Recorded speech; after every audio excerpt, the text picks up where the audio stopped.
दोस्तों just imagine आप पूरी तरीके से गायब हो जाओ। गायब होने के बाद आप कौन कौन सी चीजें कर सकते हो, इसी के बारे में कहानी में बताया गया है। इस कहानी की शुरुआत गैब्रियल नाम के एक वैज्ञानिक से होती है, जो पिछले कई सालों से एक ऐसी दवा पर काम कर रहा था जो इंसानों और जानवरों की बॉडी गायब कर सके। सेबेस्टियन ने तो अपना आधा करियर इसी एक्सपेरिमेंट पर लगा दिया होता है। ताज्जुब की बात ये थी कि उसने गायब होने का लिक्विड बना भी लिया था, जिसकी मदद से उसने बहुत सारे एनिमल्स को इनविजिबल बना दिया। लेकिन सेबेस्टियन के एक्सपेरिमेंट में सिर्फ एक ही प्रॉब्लम आ रही थी। वो जिस भी जानवर पर लिक्विड का एक्सपेरिमेंट कर रहा था, उससे वो सारे जानवर गायब तो हो जा रहे थे, लेकिन उन जानवरों को वापस से विजिबल करने के लिए उसके पास कोई भी टेक्नोलॉजी नहीं होती। सेबेस्टियन अभी इसी चीज पर काम कर रहा था। 1 साल, 2 साल, 3 साल तक बीत चुके थे, लेकिन एक दिन ऐसा आता है जब वो अपने एक्सपेरिमेंट में कामयाब हो गया था। उसने गायब होकर नॉर्मल होने के लिए जो लिक्विड तैयार किया था वो बहुत ही ज्यादा स्टेबल निकल जाता है, जिसे कि अब वो अपने एक्सपेरिमेंट में यूज कर सकता था। सेबेस्टियन तो बहुत ही ज्यादा खुश होकर अपने सारे दोस्तों को ये खबर बता देता है, जिसके बाद कुछ डिस्कशन होने पर उन लोगों ने ये डिसाइड किया कि वो सब इस नए लिक्विड का एक्सपेरिमेंट जल्द से जल्द स्टार्ट कर देंगे।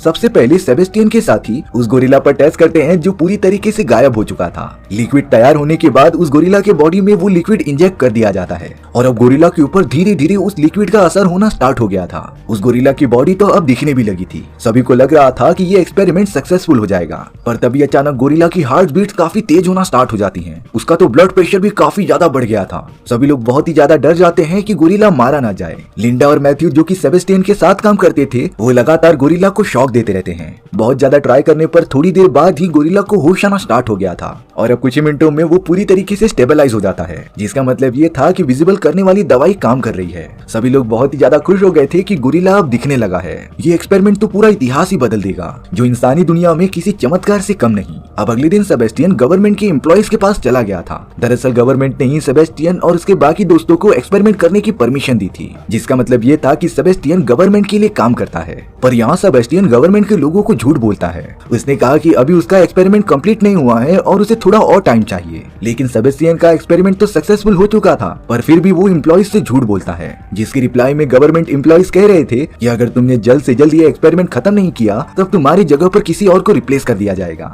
बाहर निकलने के बाद सेबेस्टियन के दोस्त लिंडा और मैथ्यू उससे पूछ रहे थे कि तुमने उन लोगों से झूठ क्यों बोला, क्योंकि हमारा एक्सपेरिमेंट तो खत्म हो चुका था। सेबेस्टियन कहता है कि जब तक मैं ये लिक्विड इंसानों पर प्रयोग नहीं कर लेता तब तक इसका अप्रूवल नहीं दूंगा। इसीलिए सेबेस्टियन किसी इंसान पर लिक्विड का एक्सपेरिमेंट करना चाहता था। अपने दोस्तों के पास लेबोरेटरी में आने के बाद सेबेस्टियन ये कह रहा था कि वो अपने आप पर एक्सपेरिमेंट करना चाहता है। साथ ही साथ सेबेस्टियन ने उन सभी से झूठ कह दिया था कि गवर्नमेंट वालों ने उसे इंसानी प्रयोग करने की परमिशन दे दी है, बल्कि गवर्नमेंट ने तो ऐसा कहा ही नहीं होता। अब सेबेस्टियन की बातें मानने के बाद उसके सारे दोस्त राजी हो गए थे। यहाँ पर वो दिन भी आ जाता है जब सेबेस्टियन की बॉडी के अंदर गायब होने का लिक्विड डाल दिया जाएगा। देखते ही देखते सेबेस्टियन की बॉडी में लिक्विड इंजेक्ट भी कर दिया जाता है। शुरुआत में सेबेस्टियन को बहुत ही ज्यादा दर्द हो रहा था। वो तो खुद को बिल्कुल भी कंट्रोल ही नहीं कर पाता, लेकिन जैसे जैसे लिक्विड का असर होता जा रहा था, सेबेस्टियन तो पूरी तरीके से गायब हो चुका था। पर इन सारी चीजों की वजह से सेबेस्टियन कई दिनों तक बेहोश ही रहता है। सेबेस्टियन का पूरा बॉडी चेकअप किया जा रहा था कि वो ठीक है कि नहीं। उस गायब होने वाले लिक्विड ने काफी अच्छे से काम किया था, इसीलिए सेबेस्टियन जिंदा होता है। सेबेस्टियन के ऊपर लगातार नजर रखी जा रही थी कि उसकी तबीयत खराब ना हो जाए।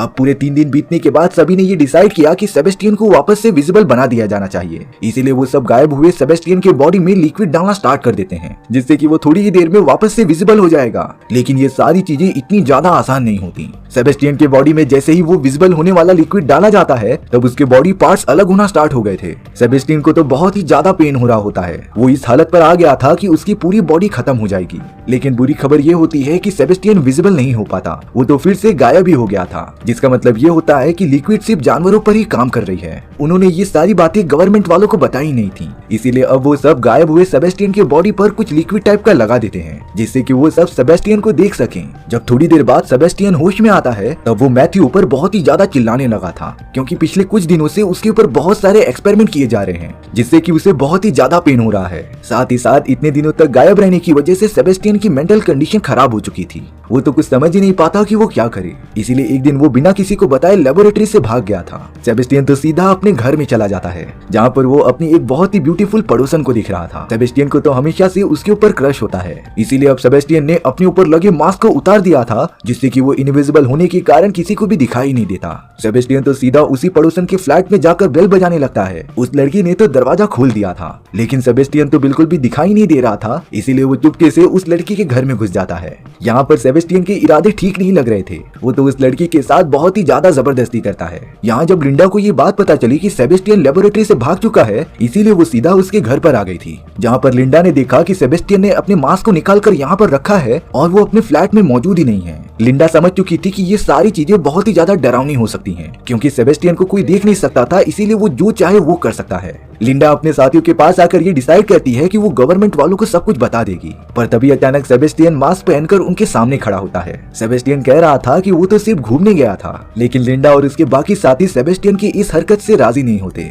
लेकिन किसी को कुछ पता नहीं होता कि सेबेस्टियन ने कौन सी गंदी हरकत की है। अब सेबेस्टियन को लेबोरेटरी के अंदर ही रखा जाता था, जहाँ पर बहुत सारे मल्टीपल कैमरास उसके ऊपर नजर रखते थे। ये सब इसीलिए ताकि सेबेस्टियन बाहर न जा सके, पर ये सारी बातें सेबेस्टियन को पहले से ही पता थी, इसीलिए वो बड़ी चालाकी से सारी कैमरास रिकॉर्डिंग वापस से रिप्ले कर देता है, जिसमें कि पुराने वीडियोस ही दिखाए जाएंगे। इस मौके का फायदा उठाकर सेबेस्टियन फिर से लेबोरेटरी से भाग चुका था, यानी कि अब सेबेस्टियन पूरी तरीके से आजाद होता है कुछ भी करने के लिए। सेबेस्टियन सीधा यहाँ पर लिंडा के घर पर चला गया था, जहाँ पर वो देखता है कि लिंडा और मैथ्यू एक साथ रिलेशनशिप में हैं, जिससे सेबेस्टियन को बहुत ही ज्यादा गुस्सा आता है, क्योंकि वो बहुत पहले से लिंडा को प्यार करता था। इसीलिए गुस्से में सेबेस्टियन ने उनका खिड़की तोड़ दिया होता है, जिसके बाद लिंडा और मैथ्यू काफी डर गए थे। हालांकि वो बाहर चेक करते हैं कि किसने ये काम किया है, पर उस जगह पर कोई भी नहीं होता। लेकिन यहाँ लिंडा को शक हो जाता है कि शायद से ये सेबेस्टियन ही हो सकता है, इसीलिए वो ये बात कंफर्म करने के लिए लेबोरेटरी में कॉल करती है। पर उनका सिक्योरिटी वाला दोस्त कैमरा रिकॉर्डिंग देखकर ये बता रहा था कि सेबेस्टियन अभी भी लेबोरेटरी के अंदर है, पर ये बात उन्हें पता नहीं होती कि वो सारी पिछली कैमरा की रिकॉर्डिंग दिखाई जा रही है। सेबेस्टियन इसी तरीके से लगातार बचता रहता है।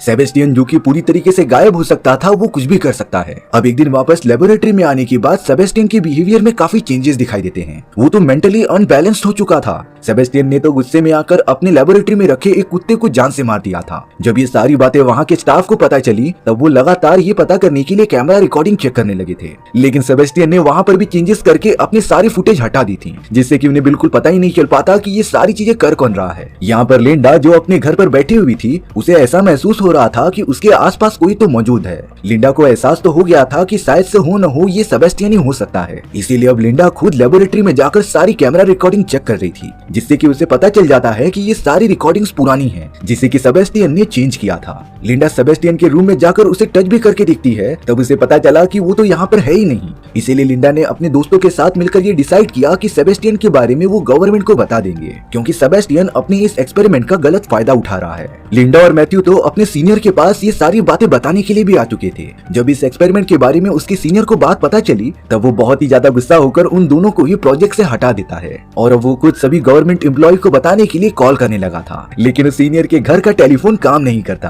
तभी हमें सीनियर के घर के बाहर सेबेस्टियन दिखाया जाता है, जिसे शायद से उसके बारे में पता चल गया था। इसीलिए वो जबरदस्ती सीनियर के घर में घुसकर उसे जान से मार देता है, क्योंकि सेबेस्टियन को पता था कि अगर सीनियर ने गवर्नमेंट एम्प्लॉय को ये सारी बातें बता दी, तब उसका एक्सपेरिमेंट हमेशा के लिए क्लोज कर दिया जाएगा। अगले दिन जब लिंडा और मैथ्यू उसी सीनियर को कॉल लगा रहे थे, तब उन्हें पता चलता है कि सीनियर की पानी में डूबने की वजह से मौत हो चुकी है, जिससे कि लिंडा को ये बात तो कंफर्म हो गई थी कि ये सारी चीजें शायद से सेबेस्टियन ने ही की होगी, क्योंकि वो नहीं चाहता कि उसके इनविजिबल एक्सपेरिमेंट के बारे में किसी को भी पता चले। सिर्फ इस लेबोरेटरी में उनके सारे दोस्त को ही पता था इस एक्सपेरिमेंट के बारे में, इसीलिए हो सकता है कि सेबेस्टियन उनके ऊपर हमला करने की कोशिश करे। अब लिंडा और मैथ्यू एलिवेटर में कहीं पर जा रहे होते हैं, तभी उन्होंने नोटिस किया कि एलिवेटर तो काम ही नहीं कर रहा है, और अब तो लेबोरेटरी से बाहर निकलने के सारे डोर्स ऑटोमेटिकली लॉक हो चुके हैं, जो और किसी ने नहीं सेबेस्टियन ने ही किया था, क्योंकि वो नहीं चाहता है कि ये सारे लोग बाहर निकलकर उसके एक्सपेरिमेंट के बारे में किसी को भी बताएं। सेबेस्टियन ने तो यहाँ पर बड़ी चालाकी से अपनी ही एक फीमेल फ्रेंड को जान से मार दिया था। जब ये सारी बातें लिंडा और उनके बाकी दोस्तों को पता चली, तब उन्हें ये आइडिया हो गया था कि सेबेस्टियन उन्हें एक एक करके मार रहा है, इसीलिए उन्हें जल्द से जल्द सेबेस्टियन को पकड़कर गवर्नमेंट के हवाले करना पड़ेगा। वो सब तुरंत सेबेस्टियन को ट्रैक करने लग जाते हैं थर्मल कैमरास और रडार की मदद से।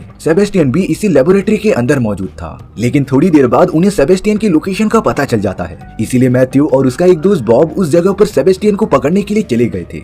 सेबेस्टियन जो पूरी तरीके से इनविजिबल होता है, उसने तो डायरेक्टली बॉब के ऊपर हमला कर दिया था। बॉब की हालत इतनी ज्यादा खराब हो चुकी थी कि वो सांस भी नहीं ले पाता, पर अफसोस थोड़ी ही देर बाद उसकी मौत हो जाती है। सेबेस्टियन ने तो एक रॉड की मदद से मैथ्यू पर भी हमला कर दिया था, और वो तो लगातार सामने आने वाले सभी लोगों को मारता जाता है। सेबेस्टियन ने लिंडा के बहुत सारे दोस्तों को जान से मार दिया था, लिंडा कैसे भी करके घायल हुए मैथ्यू को एक ऐसी जगह पर लेकर आ गई थी जहाँ पर सामान को स्टोर किया जाता था। वहीं दूसरी तरफ सेबेस्टियन लेबोरेटरी में मौजूद सभी को मारता ही जाता है, पर अब उसने स्टोर रूम का दरवाजा बंद कर दिया था और तो और उसने फ्रीजिंग टेम्परेचर भी काफी बढ़ा दिया होता है, जिससे कि देखते ही देखते स्टोर रूम में काफी ठंडी बढ़ गई थी। और अगर लिंडा घायल हुए मैथ्यू को जल्द से जल्द लेकर यहाँ से बाहर नहीं निकली ना, तब वो दोनों ही ठंड की वजह से मारे जाएंगे। लिंडा लगातार कोशिश करती रहती है वहाँ से बाहर निकलने के लिए, पर वो तो इसमें नाकामयाब होती जा रही थी। वहीं सेबेस्टियन तो लेबोरेटरी के अंदर एक ऐसा खतरनाक बॉम्ब बनाता है जिससे कि ये पूरी लेबोरेटरी के सिस्टम से डिस्ट्रॉय हो जाएंगे। सेबेस्टियन ने तो बॉम्ब को एक्टिवेट भी कर दिया था। कुछ देर बाद लिंडा वहाँ के कुछ इलेक्ट्रिकल सिस्टम उठाती है और उससे डोर को शॉर्ट सर्किट करके ओपन कर देती है।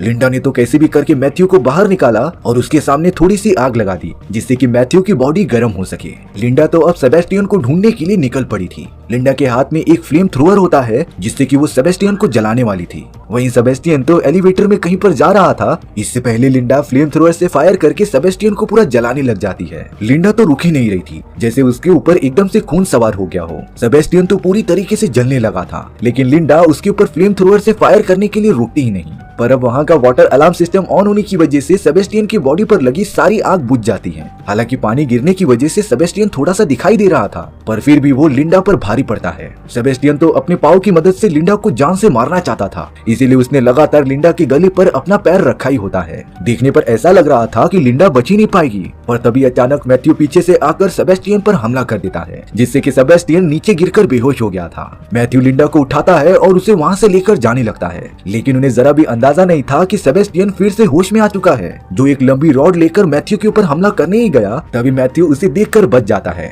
सेबेस्टियन के हाथ में जो रॉड थी एक शॉर्ट सर्किट में जाकर घुस जाती है, जिससे कि सेबेस्टियन को काफी सारी इलेक्ट्रिसिटी के झटके लगने लगे थे और अब तो वो इतने झटके खाने के बाद तो मारा ही गया होगा, ऐसा मैथ्यू और लिंडा को लग रहा था। पर वो दोनों इस बारे में ज्यादा सोचने के बजाय लेबोरेटरी से बाहर निकलने का रास्ता खोजने लगे थे। लिंडा और मैथ्यू को पता था कि सेबेस्टियन ने बाहर निकलने के सारे रास्ते बंद कर दिए हैं, और तो और लिंडा बता रही थी कि सेबेस्टियन ने एक ऐसा बॉम्ब एक्टिवेट कर दिया है जो कुछ ही टाइम में ब्लास्ट हो जाएगा। इसीलिए वो दोनों एलिवेटर में जाकर एक एस्केपिंग एरिया से बाहर निकलकर एलिवेटर के ऊपर आ जाते हैं। अब सीढ़ियों के सहारे दोनों लगातार ऊपर की ओर बढ़ने लगे थे, पर तभी अचानक सेबेस्टियन नीचे से आकर लिंडा का पैर पकड़ लेता है, और अगर जो कोई भी यहाँ से नीचे गिरा तो उसकी मौत पक्की है। लिंडा लगातार कोशिश कर रही थी कि वो सेबेस्टियन से अपना पीछा छुड़ा ले, पर सेबेस्टियन इतना जिद्दी था कि वो लिंडा को अपने साथ ही लेकर जाएगा। लेकिन यहाँ बुरी खबर ये थी कि सेबेस्टियन ने जिस बॉम्ब को एक्टिवेट किया था वो अब देखते ही देखते ब्लास्ट हो जाता है, जिससे कि पूरी लेबोरेटरी डिस्ट्रॉय हो चुकी थी। लिंडा को जल्द से जल्द खुद को आजाद कराना पड़ेगा, नहीं तो वो भी मारी जाएगी। तभी लिंडा को अंदाजा होता है कि लिफ्ट नीचे गिरने वाली है, इसीलिए वो तुरंत सीढ़ियों को छोड़कर वायर्स को पकड़ लेती है और सेबेस्टियन ने जिस वायर्स को पकड़ा था उस हिस्से को खोल देती है, जिससे लिंडा तो बच गई थी, लेकिन सेबेस्टियन पूरा नीचे गिर गया था। सेबेस्टियन तो पूरी तरीके से आग के अंदर गिर गया था, जिससे कि उसका बचना मुश्किल है। और अब लिंडा और मैथ्यू सीढ़ियों की मदद से बाहर निकल गए थे और ये खतरनाक कहानी यहीं पर खत्म हो जाती है। सो व्यूअर्स, क्या आपको लगता है कि सेबेस्टियन अभी भी जिंदा होगा? इस बारे में कमेंट सेक्शन में बताना भूलना मत। और अगर आपको मेरा एक्सप्लेनेशन 1% भी अच्छा लगा होगा ना, तो वीडियो को लाइक एंड चैनल को सब्सक्राइब जरूर कर देना। मिलते हैं नेक्स्ट वीडियो में। Bye bye.